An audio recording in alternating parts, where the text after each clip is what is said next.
लौकिक अमृत पीकर यदि कोई किसी का शरीर दीर्घ समय के लिए मरे नहीं, लोग कहते हैं वो अमर हो गया, लेकिन भगवान की कथा का रूपी अमृत को पीने वाला भी सशरीर अमर होता हुआ देखा गया है। रामायण में वर्णन है, रामायण में वर्णन है, काकभुषुंडी जी महाराज, श्री काकभुषुंडी जी महाराज रहते हैं। काकभुषुंडी जी महाराज मानस सरोवर में रहते हैं और निरंतर भगवान की कथा कहते हैं। भिन्न भिन्न पक्षी आते हैं कथा सुनने के लिए, और उस कथा का परिणाम क्या हुआ? परिणाम ये हुआ, काकभुषुंडी जी कहते हैं, काकभुषुंडी जी कथा कहते कहते ऐसी परिस्थिति बनी कि काकभुषुंडी जी ने ब्रह्मा जी को मरते हुए देखा। लोग ब्रह्मा की सृष्टि में ब्रह्मा जी सबको मरते हुए देखते हैं, पर काकभुषुंडी जी ने ब्रह्मा को मरते हुए देखा। एक बार नहीं, अनेक बार देखा। 27 बार, 27 कल्पों से वो अमर होकर आज भी कथा कह रहे हैं, आज भी कथा सुनाते हैं। गोस्वामी जी इसी की चर्चा करते हुए पंक्ति लिखते हैं,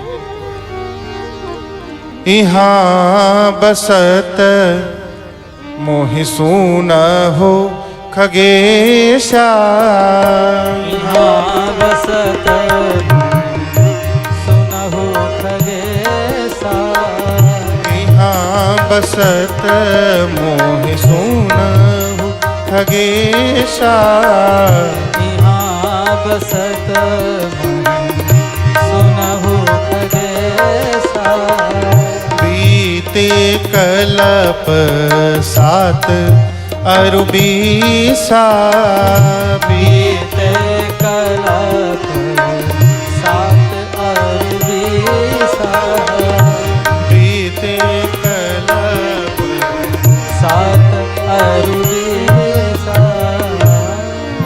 यहाँ रहते रहते मुझे 27 कल्प बीत गए, 27 बार हमने देखा।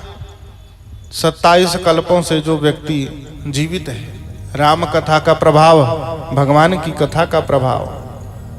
लौकिक अमृत कोई पिएगा, शरीर से कोई अमर हो भी जाए भैया,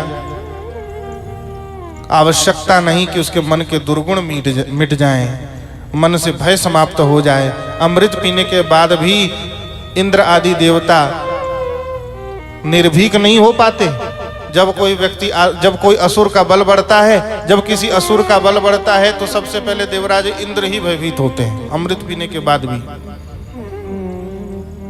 परंतु भागवतामृत, कथामृत को पीने वाला व्यक्ति निर्भय हो जाता है। मृत्यु को सामने देखकर भी परीक्षित जी महाराज डरे नहीं, बल्कि डटकर सामना किया और भगवत धाम को प्राप्त कर लिया। बिल्कुल डरे नहीं। जो भागवतामृत को पीता है तो निःसंदेह उसका भय दूर हो जाता है, उसके मन के विकार दूर हो जाते हैं, काम क्रोध लोभ आदि वृत्तियां समाप्त हो जाती हैं, उसका कल्याण हो जाता है।